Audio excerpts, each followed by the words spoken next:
Hello everyone, if you're trying to play Hytale and you keep getting this problem, fail to connect to server with their invalid access token, then you have come to the right place because in this video I'm going to show you how easy it is to fix this annoying problem on Hytale easily. So this problem can occur due to a variety of issues. I'm going to show you multiple solutions of how you can fix it. The first one is you're going to open up your start menu, you're going to write here system environment variables, and then what you're going to do is you're going to go into environment variables.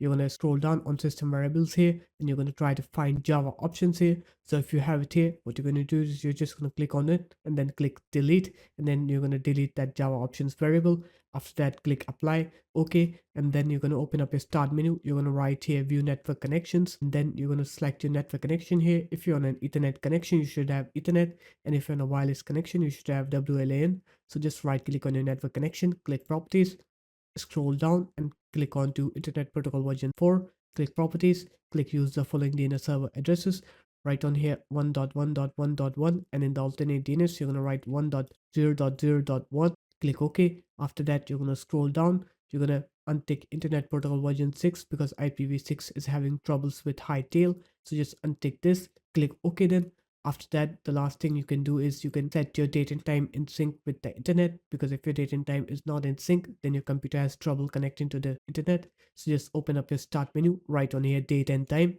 and then select your time zone on here. Once you're done with that, click set time automatically and then click sync now. Wait for it to sync. Once it's done syncing, now you can go ahead and restart your computer.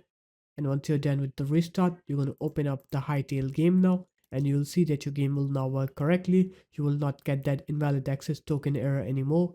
So there it is guys, that's how easy it was. If you guys found this video helpful, make sure to leave a like, comment and subscribe to the channel, and I'll see you in my next video. Peace.